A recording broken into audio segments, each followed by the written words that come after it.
तर good evening सगळ्यांना. कसे आहात तुम्ही? नक्की मजेत असाल आणि मी पण मजेत आहे. तर काल होता हरताळका आणि आज होते गणपती बाप्पा बसायचा दिवस. तर सकाळपासून सगळे जे ते त्याच्या तयारीला लागलेले होते.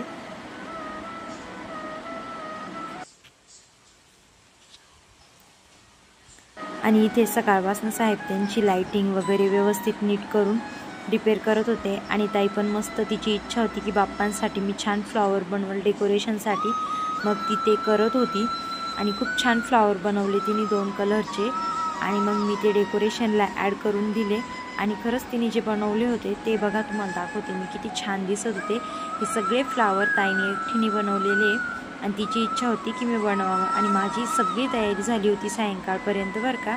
आणि मग आता वेळ होती की बाप्पाची स्थापना करायची. तर मुलांमुळे आम्हाला पण आवडतं बाप्पा स्थापना करायची. पण जेव्हापासून लहान मुलं आले आम्ही तेव्हापासून गणपती बसवायला सुरुवात केली. तर मुलांच्या हट्टामुळे सगळ्याच गोष्टी पूर्ण कराव्या लागतात. आणि दरवर्षीपेक्षा नक्कीच यावर्षी मी डेकोरेशन थोडं जास्त केलेलं आहे. कारण मुलांना आवडतं बाप्पा आणि बाप्पांना खूप सारं असं डेकोरेशन करायला. आणि दोघांनी मला खूप छान मदत केली. मग आम्ही बाप्पाची स्थापना केली भाऊनी आणि पप्पानी. आणि मग मी बाप्पांना खूप छान जेवढेही माझ्याकडे माळी होत्या साज वगैरे तेवढा मी घातला. बाप्पांचं रूपच इतकं क्यूट आहे की मनातल्या सगळ्या शंका विचार सगळे संपून जातात की जणू काही बाप्पा आपल्यासमोर साक्षात येऊन बसलेलेच आहे. पण तरीही आपली भावना असते की थोडंसं बाप्पांना सजवावं, थोडं छान दिसावं, म्हणून आपण काही ना काही करत असतो. मग मी बाप्पांना छान माळी वगैरे घातल्या. आणि डेकोरेशन कसं वाटलं नक्की मला कमेंटमध्ये सांगा बरं का. आणि फायनल लुक मी तुम्हाला दाखवते. हे बघा छान डेकोरेशन बाप्पा वगैरे आणि सगळं आम्ही असं केलेलं होतं. आणि आता पूजा वगैरे केली. पहिले भाऊनी पप्पांनी केली आणि मग ताईला म्हटलं तूही कर. आणि लगेच मग सुरुवातीला पूजा वगैरे झाल्यानंतर मग म्हटलं आरती पण लगेच करून घेऊ. कारण आम्हाला गणपती बाप्पा बसवायला सायंकाळ झालेलीच होती आणि छान पहिला दिवस होता. त्याच्यामुळे ताईचं म्हणणं होतं की मी आरती करेल. तर नक्कीच आमच्या ताईला आरती करायची होती. आणि सगळ्यांनी छान अशी आरती वगैरे करून बाप्पांची मनोभावे प्रार्थनाही केली. आणि भाऊनी रिद्धूनी आणि तिच्या पप्पांनी आम्ही चौघांनी मिळून डेकोरेशन केलेलं होतं. प्रत्येकाचं थोडं थोडं होतं की हे असं करा हे तसं करा.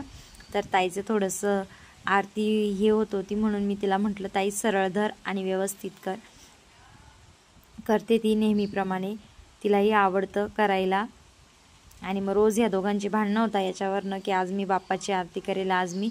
मग पप्पांनी ठरवून दिलं आहे की एक दिवस ताई करेल एक दिवस भाऊ, अशी करून आम्ही व्यवस्थित आरती वगैरे केली.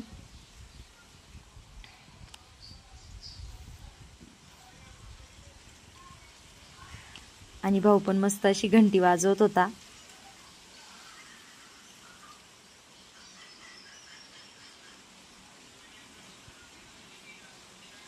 मग छान कापूर वगैरे जाळला आणि साहेबांनी ती पूर्ण घरामध्ये अशी आरती दिली भाऊनी आणि त्याच्या पप्पांनी.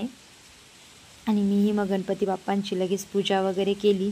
निवद पण बनवलेला होता. आज सकाळपासून मी कामाला लागलेली होती त्यामुळे गडबडीमध्ये मला पूर्ण असा ब्लॉग बनवता नाही आला. पण गणपती बाप्पाच्या स्थापनेपासून मी म्हटलं चला तुमच्याबरोबर शेअर करू की आम्ही कसं डेकोरेशन केलं आहे आणि कसं नाही. तर मग बाप्पांना नैवेद्य वगैरे दाखवला आणि खूप सारे असे मोदक पण केलेले होते. तर कसा वाटला ब्लॉग आणि बाप्पाचं डेकोरेशन नक्की मला कमेंट करून सांगा. आणि हो आवडला तर लाईक करा आणि अशीच नवनवीन व्हिडिओ बघण्यासाठी चॅनलला सबस्क्राईब करा.